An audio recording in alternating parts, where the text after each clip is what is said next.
Good morning guys, পরের দিন সকালে ফের আবার দেখা, নেক্সট ব্লগ নিয়ে এসেছি, দেখতে থাকো। তো আজকে উঠেছি চালে, দেখতে চালে, আজ চালে দেখতে পাচ্ছি আমার বন্ধুদের চালে এসেছি, একটা জিনিস দেখতে উঠেছি। তো জিনিসটা দেখো গাইস, কি বলো তো, এটা কি বলো তো গাইস, কত বড় হতে পারে? বিরাট বড় সাইজের একটা লাউ গাইস, দেখতে পাচ্ছ? প্রায় ওয়েট হবে, প্রায় কত হবে ভাই? 10 কেজি তো হবেই। 10 কেজি হবে না? হালকা ইয়ে করে তুলি না, ওর একজন কি পড়ে আছে। 10 কেজি হবে তো গাইস। 10 কেজি ধরনের একটা দেখো, চালের উপরে, অ্যাডভেস্টার চালের উপরে, ঘরের উপরে এ দেখো গাইস।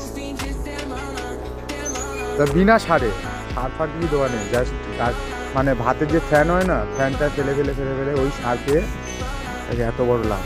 সেটাও গাইস, চাটা কি হয়ে যাবে এই লাউ।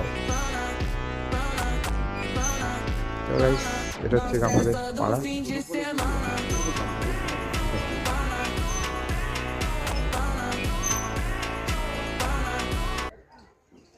তো গাইস, যদি ভালো লাগে লাইক করবে, শেয়ার করবে, সাবস্ক্রাইব করবে, ঠিক আছে?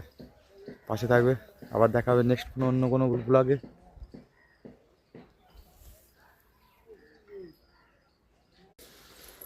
গুড মর্নিং গাইস, পরের দিন সকালে ফের আবার দেখা, নেক্সট ব্লগ নিয়ে এসেছি, দেখতে থাকো।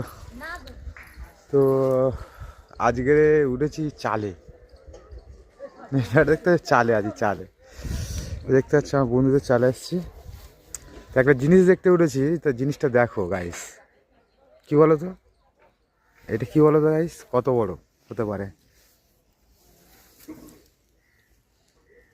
বিরাট বড় সাইজের একটা লাউ গাইস, দেখতে পাচ্ছ? প্রায় ওয়েট হবে, প্রায় কত হবে ভাই? 10 কেজি তো হবেই। 10 কেজি হবে না? হালকা ইয়ে করে দেয়, তুলি না তো, ওর জন্য তুই পড়ে যাস না। 10 কেজি হবে তো গাইস। 10 কেজি ধরনের একটা দেখো, চালের উপরে, অ্যাডভেস্টার চালের উপরে, ঘরের উপরে এ দেখো গাইস। তা বিনা সার ফার কিছু দেওয়া নেই, জাস্ট গাছ মানে ভাতের যে ফ্যান হয় না, ফ্যানটা ফেলে ওই সার পেয়ে